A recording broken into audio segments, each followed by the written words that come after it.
जीवन में जो भी व्यक्ति फोकस बिल्ड करना सीख गया ना, सबसे महत्वपूर्ण है एकाग्रता। ये एफिशिएंसी का सबसे बड़ा टूल है।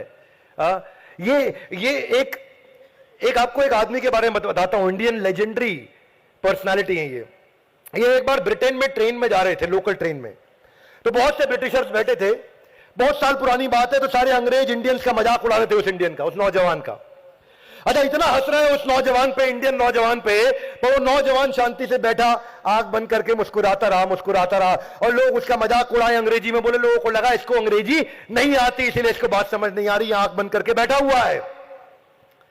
अचानक उसकी आंख खुली, उस भारतीय नौजवान की आंख खुलते ही जोर से चिल्लाए, ट्रेन रोको।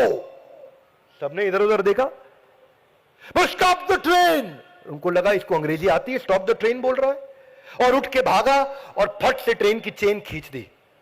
तो लोग चिढ़ गए, बोले पागल आदमी, ट्रेन की चेन खींच दी। वहां पे ट्रेन का जो मास्टर होता है वो भागा भागा आया, किसने खींची? बोले मैंने खींची। बोले तुमने क्यों खींची ट्रेन की चेन? तुमको मालूम नहीं बिना कारण खींचने पर दंड नहीं, अपराध है? बोले मालूम है। अच्छा, वो चुपचाप खड़ा हुआ है, लोगों का गुस्सा बढ़ गया। बोले फिर क्यों खींची तुमने? बोला अगर मैं चेन नहीं खींचता तो आज सैकड़ों लोग मारे जाते। तो हंसने लगे, सैकड़ों लोग मारे जाते, कुछ भी बोलता है ये आदमी, क्यों मारे जाते? बोला जहां ये ट्रेन खड़ी है इससे 220 गज आगे जाकर के देखना, वहां ट्रेन की पटरी टूटी हुई है।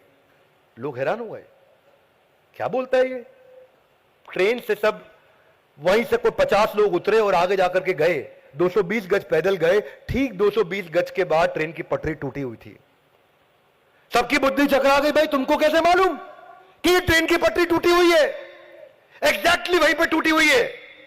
तो ये बोले मेरा ध्यान ट्रेन की गति पे था, और अचानक ट्रेन की गति डीरेल हुई और आवाज में बदलाव आया, और उस आवाज में क्योंकि आगे पटरी टूटी हुई थी, उस बदलाव की गति को मैं समझ रहा था। इसको बोलते हैं साउंड रेजोनेंस इफेक्ट। और जिससे मैं ये समझ गया कैलकुलेट करके, ये कुछ लोग अपनी बातों में मस्त थे, पर मैं ट्रेन की आवाज सुन करके पहचान गया sound resonance effect of physics के प्रिंसिपल से कि यहां पटरी टूटी मिलेगी। लोग बहुत हैरान हुए, बोले तुमको साधारण आदमी नहीं लगते, कौन हो तुम?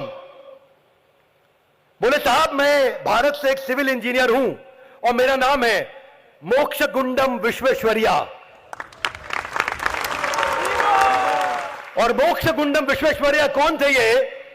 इन्होंने पहली बार भारत के अंदर डैम भी बनाए थे, इन्होंने पहली बार भारत के अंदर, ये भारत रत्न अवार्डी हैं, और इन्होंने flood protection system, block system, dam के सिस्टम सारे देश में डेवलप किए थे।